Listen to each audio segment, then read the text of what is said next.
Hi, Sheila here. I hope you're doing well.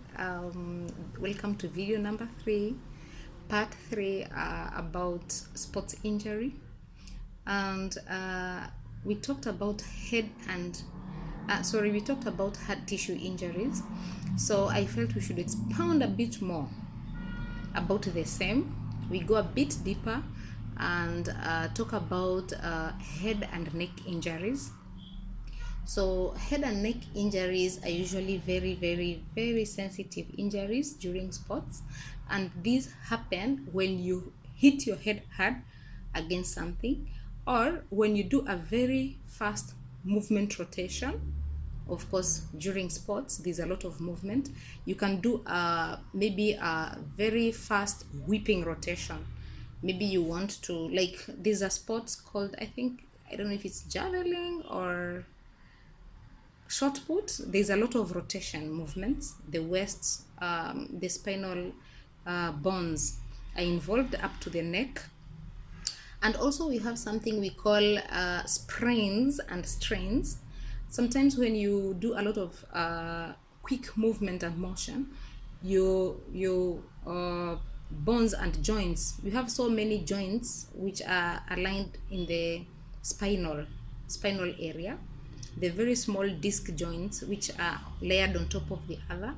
So when you do a lot of rotations and whipping motions, you tend to get something like a sprain or dislocation or pressure or disc prolapse. The disc moves a bit, and that always leads to severe pain. There's a lot of pain, and suddenly you feel like you can't move. So the moment you feel that way, you alert your coach, and of course you alert the first aid or the paramedics. You're referred to hospital very fast to avoid more complications. So I can also maybe little address about something we talk about, stress continued momentum. That simply means that you're straining one part of your body continuously, like the neck bones, or even maybe the waist.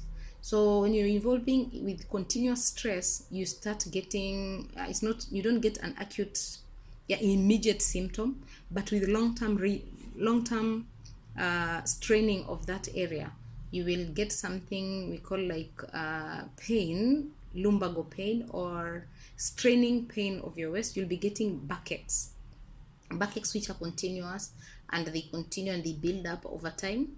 So when you go to hospital, which they're easily removed by painkillers. So with time, when you rest, they usually subside and go away.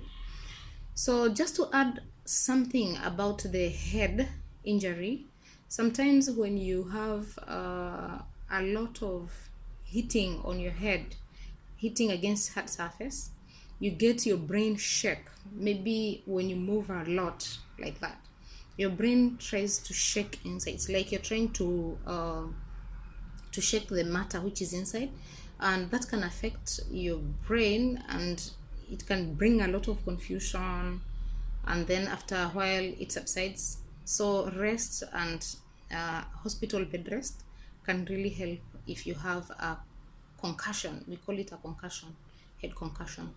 Then we have something we call brain injury. Sometimes when it's extreme, that is extreme injury, severe hitting, which is a bit rare but very complex. You get now maybe the brain matter gets some bleeding, so that needs urgent medical intervention. The paramedics will always know the signs. Of course, maybe you lose your consciousness, and it's a bit worrying, but it's a rare occurrence. So you're taken to hospital, and of course the head injury management is applied to you. So those are some of the few very important head and neck injuries which I wanted to highlight about today. So kindly follow me on my next video. We'll continue with the same sports injuries. There's still a little bit more to address.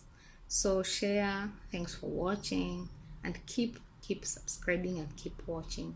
Thank you so much.